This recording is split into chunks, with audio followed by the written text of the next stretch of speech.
My name is Swinga Lucingra, and I'm CEO and founder of 22 Clothing, and this is Life from My Couch. So today's topic is 5 relatable ableist microaggressions. I wanted to do this video because I feel like most of the things I'm going to be talking about in this video are just out of pure ignorance, and no one's really going to know if it's not talked about.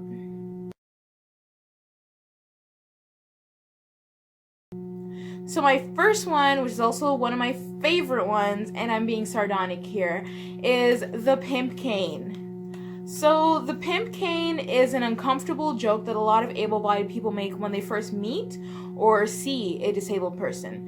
And these uncomfortable jokes can be on different mobility devices and different disabilities. But the one that I've experienced the most, since I walk with a cane most of the time, is the pimp cane.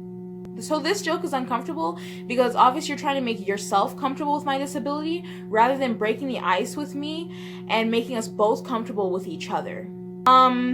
It's rather cringy. It's not funny the first time, so it's not gonna be funny the 50th time. We've heard this joke many, many times.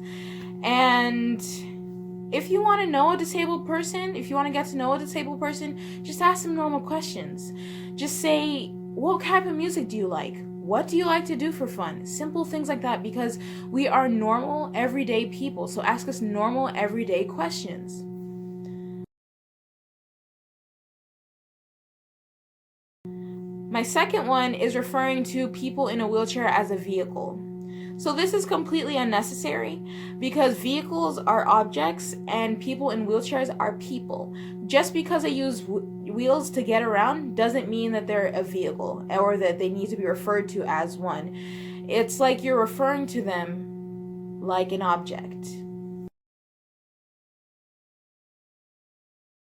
My third one is asking questions pertaining to me to the nearest able-bodied person. This is one that irritates me because it is infantilization at its finest. A lot of disabled people can speak for themselves, and very well. And even if they have something like aphasia or like a condition where they cannot verbalize, they can use assistive devices that allow them to communicate in an alternative manner. And in the event that someone doesn't have a device like that and they can't speak for themselves, ask them first anyways. It's just basic respect to direct your questions about someone to that person.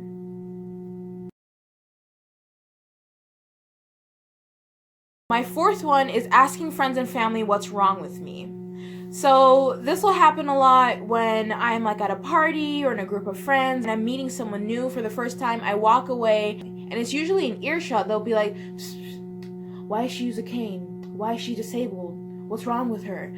And sometimes my friends and family will answer them. And I know that they don't mean to divulge my personal information, but that is what it is. Just because someone is obviously disabled doesn't mean that their medical history is public information. Just one of the things that I really like to say is, if you're not comfortable asking me about my disability, you have no business knowing what it is. So my fifth one is comparing me to other disabled people. This one doesn't make any sense because no two people have the same limitations and abilities. There are so many different types of disabilities. There are a whole myriad of them. And there are physical disabilities, there are learning disabilities, there are psychiatric disabilities. And no two people are going to have the same limitations and abilities. Even if they have the same exact condition, they are not going to experience it the same. They're just not.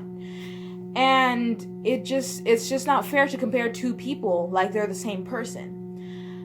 So that was the video, and I hope that you liked it. Comment, like, share, subscribe, all that good stuff. Shop 22 Clothing because we've got this really cute Eye of Ra tank that is a popular design and you should cop it. Bye!